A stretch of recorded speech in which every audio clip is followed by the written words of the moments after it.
Vou começar, hein? Cuidado com os barulhos aí. Oi pessoal, aqui é a Stephanie e no vídeo de hoje eu vim falar das minhas leituras de junho e de julho, que eu tô bem atrasada, eu sei. Pois é, a gente já tá no final de agosto e eu ainda não fiz, então resolvi juntar tudo num vídeo só pra poder ficar um pouco mais de leituras pra falar.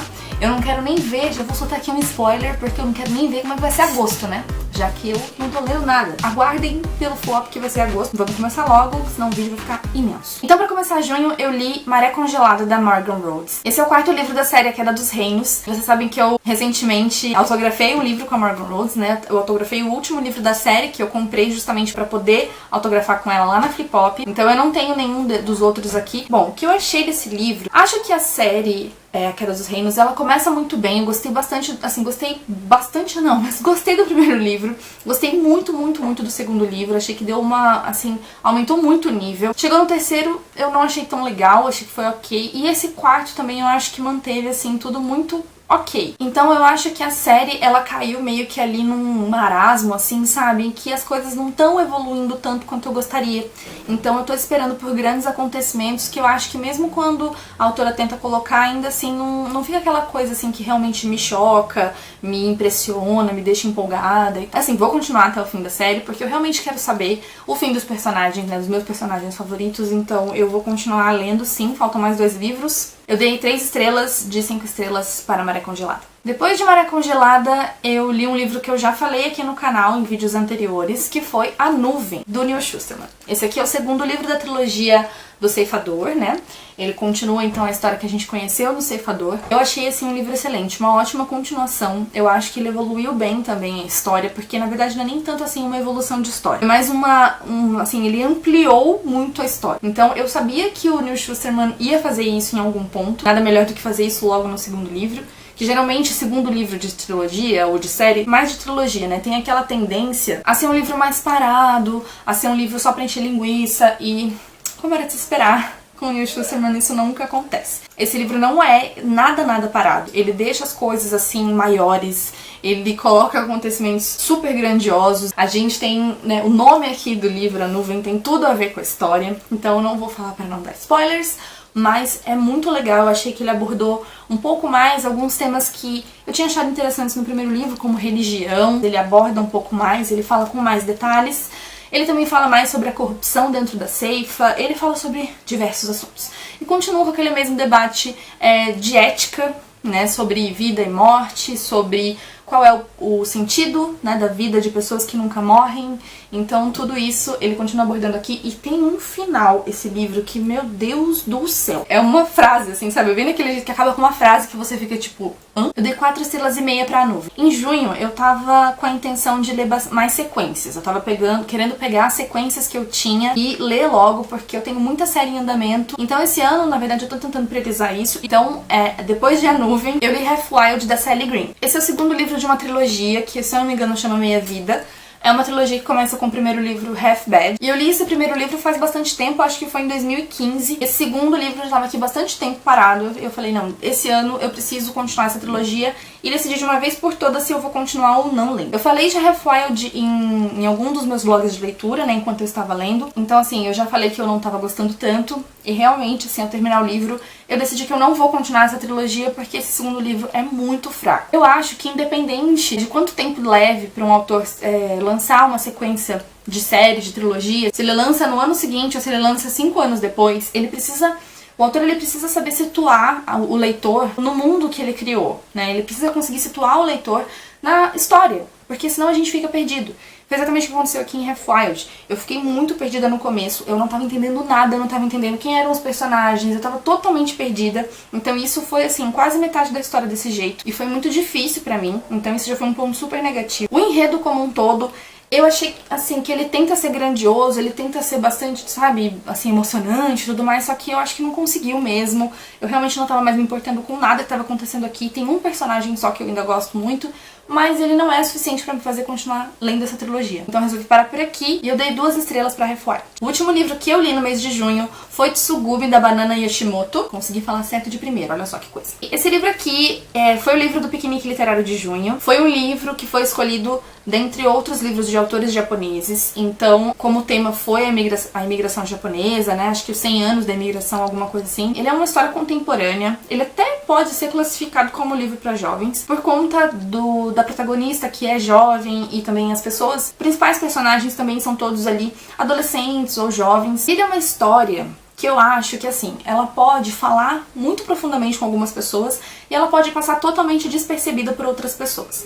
Porque no meu caso, eu fiquei meio, assim, ali no meio, entre essas duas coisas. Porque é uma história que se passa numa cidade litorânea, então se passa perto do mar, então tem muitas descrições de natureza, de mar, muitas coisas que pra uma pessoa que viveu com isso o tempo todo, como eu nasci numa cidade litorânea, eu passei muitos anos da minha infância nessa cidade, então ele tem essa proximidade assim comigo, sabe? A história teve uma proximidade comigo por esse ponto. Só que ao mesmo tempo, assim, a narrativa da Banana é uma narrativa muito... Ela não é exatamente poética, mas ela também não é uma narrativa direta. Então ela dá, assim, algumas floreadas, ela narra com um pouco mais de profundidade, essa questão de sentimentos e tudo mais. E isso pode ser um pouco chato, porque assim, você já tá falando de uma história super comum, né, de uma moça aqui que conta sobre a prima dela, que é uma pessoa bizarra, e ela vai contando como que é a relação com a família dela, com a prima dela e tudo mais, só que é tudo muito calminho, muito tranquilinho, não tem grandes acontecimentos. Junta isso, né, essa narrativa também que é mais, assim, floreada, e fica uma coisa um pouco lenta demais pra algumas pessoas.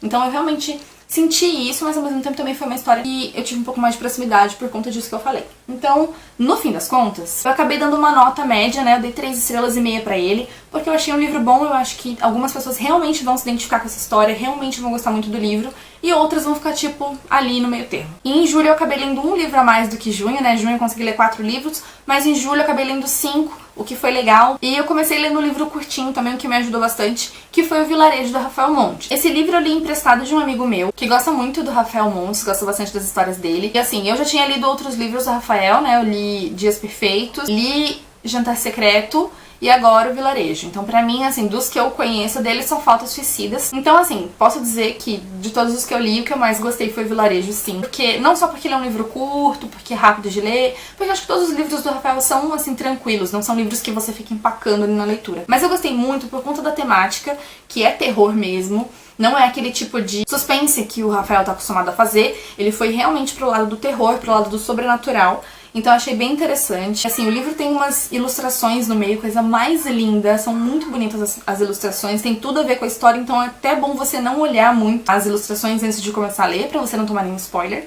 E as histórias são super curtinhas, né? Um livro de contos e se passa num mesmo vilarejo que vai ali interligando as histórias das pessoas que vivem nesse vilarejo. É extremamente macabro, super sombrio e você já tem que ir com essa mente assim um pouco mais aberta talvez pra ver o Rafael fazendo uma coisa que é um pouco diferente do que ele tá acostumado. Por mais que ele fale sobre temas pesados assim e tal, mas macabros, ele nunca tinha feito nada tão sobrenatural, tão sombrio quanto em O Vilarejo. Dei 4 estrelas pra ele e pretendo agora ler Suicidas, né, porque é o livro mais famoso dele e foi o único que eu não li ainda. Depois, em e-book, eu li um livro chamado Bad Mommy. Esse livro é da Terry Fisher. Eu não sei classificar muito bem esse livro. Não sei se eu diria que ele é uma história contemporânea, ou se ele é um thriller, ou se ele é um suspense. Eu realmente não sei classificar esse livro em apenas uma categoria. Eu diria que ele é mais ou menos um thriller psicológico, sabe? Mas sem ter, assim, necessariamente um crime acontecendo, nada do tipo.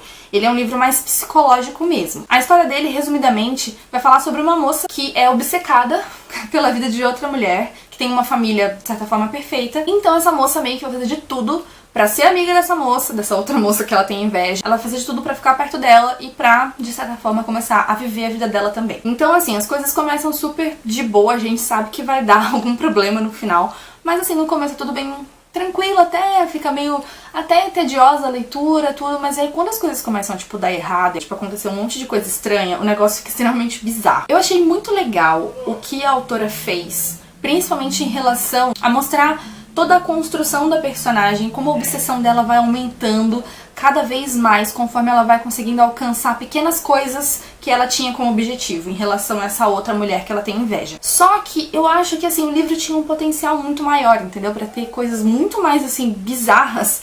E eu não sei exatamente se o que de bizarrice ela incluiu foi o suficiente pra me deixar, tipo, impressionada, se era realmente essa a intenção da autora. É um livro curto também, você pode ler ele rápido. Eu demorei um pouco mais pra ler porque eu tava com outras leituras simultâneas, mas se você ler em inglês, ele é tranquilo de ler, ele não tem uma linguagem difícil.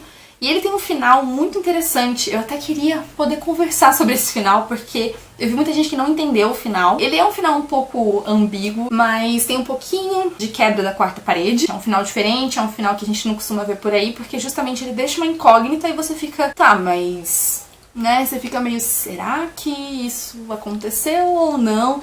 Então, assim, é interessante essa parte, mas, ao mesmo tempo, como eu falei, eu acho que esse livro tinha realmente um potencial pra ser mais, então eu acabei dando 3 estrelas pra ele. Também em e-book, depois desse livro, né, do Bad Mommy, eu li Canção de Ninar, livro da Leila Slimani, né, que é uma autora aí francesa. Esse livro foi escolhido de julho do Piquenique Literário. A gente teve que escolher livros de autores que estariam na Flip. Então a gente deu esse livro que tava super bombado, né, muita gente comentando sobre ele, super hypado. E assim, falar desse livro é complicado porque qualquer coisa que você falar pode vir a ser um spoiler, mas basicamente é um livro de uma família que contrata uma babá pra cuidar das crianças, um crime acontece. E aí a gente vai tentar entender toda a história por trás desse crime. Então a gente já começa com o crime ali acontecendo, a gente meio que já sabe o que aconteceu e quem cometeu o crime. E aí depois o livro volta lá pro começo, a história volta pro começo, pra poder contar pra gente tudo, tintim por tintim. Só que, na verdade, eu acho que assim, por mais que a intenção talvez tenha sido essa, eu acho que o livro não conseguiu explicar exatamente tudo o que aconteceu e a gente acaba também esse livro com uma grande incógnita no final. Então a discussão lá no piquenique foi bem legal sobre esse livro. Eu acho que as pessoas conseguiram levantar pontos muito interessantes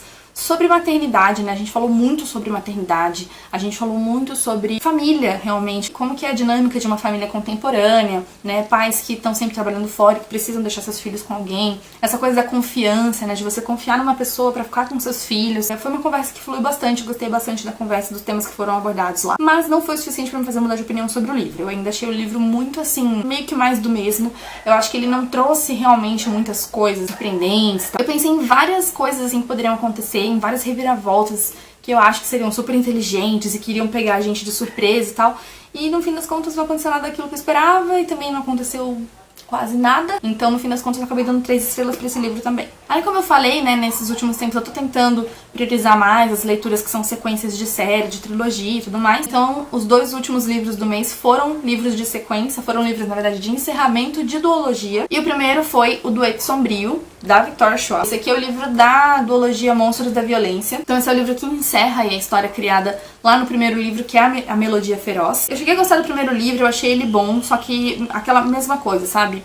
Tá acontecendo muito de eu achar que os livros têm um potencial grande que não é aproveitado. Isso aconteceu na Melodia Feroz. E aí, quando eu peguei o Dueto Sombrio, eu vi muita gente falando sobre o final, tal, como tudo era diferente, os personagens evoluíam, tudo mais, blá blá. Então eu tava com uma expectativa super alta. Infelizmente, essa expectativa não foi atingida de jeito nenhum, assim. Foi um livro que eu achei morno. Eu também achei, né, mais uma vez, que tinha potencial e não consegui explorar. Eu acho que a autora, ela incluiu um monte de personagem e depois eu fiquei assim, gente, mas pra que ela colocou esse monte de gente que a gente não tinha visto antes pra, tipo, dar aqui um background pra certas situações, pra certas pessoas? Eu acho que ela incluiu uns personagens que ficaram meio inúteis ali na história. Quanto a Kate e o August, eu acho que eles tiveram uma boa evolução, os dois, né? Cada um ali à sua maneira. Conseguiu evoluir de uma maneira, assim, que eu gostei de ver. Então, principalmente o August, eu gostei bastante de como ele está aqui nesse segundo livro. A Kate também, eu acho que ela deu uma melhorada, deixou de ser aquela rebelde sem causa. Ainda com um pouquinho da sua personalidade, mas sem ser tão chatinha quanto ela era no primeiro livro. Então esse aqui foi mais um livro que acabou levando só 3 estrelas. Eu, né, acabei dando uma nota mais baixa ainda do que pro primeiro livro. Só que eu recomendo a duologia, eu até pretendo falar dela aqui no canal. Então essa aqui foi, assim, legal, mas poderia ser melhor. E pra finalizar o mês de julho e também finalizar o vídeo, porque esse é o último livro que eu vou falar aqui, eu li Sangue por Sangue, da Ryan... eu não sei falar o nome dessa autora. Sangue por Sangue é a conclusão da duologia Lobo por Lobo, que eu li, eu acho que ano passado, o primeiro livro. E esse livro, eu sei que assim, essa duologia ela não é uma duologia super falada, mas a maioria das pessoas que lê gosta bastante da duologia e agora eu posso me incluir aí neste meio de quem gostou bastante. O primeiro livro eu tinha achado legal, eu acho que é um livro muito diferente, ele tem uma premissa diferente, se passa na época da Segunda Guerra e tem toda aquela coisa de ficção histórica misturada com ficção científica, né? Então isso, eu acho que a autora soube fazer muito bem essa junção desses temas, sem deixar nada muito exagerado. Só que esse conseguiu realmente subir muito o nível. No primeiro livro, a gente tem toda a história ali se passando numa corrida de motocicletas que está acontecendo. E tem toda essa coisa da emoção ali, da ação o tempo todo por conta dessa corrida. Mas os acontecimentos do primeiro livro, né, ali eles deixam também num momento extremamente delicado. E esse livro ele pega e começa exatamente nesse mesmo momento. Então a gente tem aí uma fuga acontecendo. E essa fuga, ela meio que tem assim, essa mesma emoção que tinha no primeiro livro dessa corrida de motos. Mais uma vez, a autora soube trabalhar muito bem os elementos de ação aqui do livro. Os personagens continuam incríveis. Eu gostei bastante dos personagens do primeiro livro, porque eu acho que eles são personagens muito tridimensionais, eu acho que eles têm bastante profundidade, e aqui também todos evoluem de certa forma. Tem um personagem em particular que ele meio que acaba se tornando um vilão, só que ele é aquele tipo de vilão que a gente entende, ele é aquele vilão que você consegue meio que perceber algumas das motivações que ele tem. Então você, por mais que você fique com ódio de certas coisas que ele faz, você meio que pensa assim, putz, mas e eu na situação dele? Será que eu não faria a mesma coisa? Então eu acho que a autora soube trabalhar bem os personagens, soube trabalhar bem a ação, soube trabalhar muito bem a história. Ela também trouxe um ou outro personagem novo aqui e eu achei bem legal. Então, no geral, assim, achei um livro excelente. Eu achei que ele finaliza muito bem a duologia. O final é muito legal. Eu acho que ela conseguiu amarrar muitas pontas que estavam soltas e uma outra coisinha ela deixou em aberto, mas são coisas que eu gosto daquele final que, assim, ele é aberto, mas ele te deixa com um norte, assim, sabe? Você consegue imaginar o que pode ter acontecido depois daquilo. Você não fica, tá, mas e aí? Sabe? Você não fica se perguntando pra onde que a história foi. A autora meio que já te deixa ali um caminho e você pensa, ah, provavelmente foi isso que aconteceu. Então, eu gostei bastante do final e também vou falar dessa duologia num vídeo aí que logo logo vai aparecer aqui no canal. Eu dei 4,5 estrelas pra Sangue por Sangue. Então, eu vou ficando por aqui. Eu espero que vocês tenham gostado desse vídeo. Deixem nos comentários se você já leu algum desses livros, se você ficou interessado ou se você vai passar bem longe de alguns dos livros que eu falei meio mal aqui. Não se esqueça de deixar o like nesse vídeo pra poder me ajudar na divulgação e de se inscrever no canal caso você não seja inscrito. Os links das minhas redes sociais estão todos no box de descrição. É só você clicar e me seguir em alguma delas da sua preferência. Eu vejo vocês no próximo vídeo. Um beijo e tchau, tchau!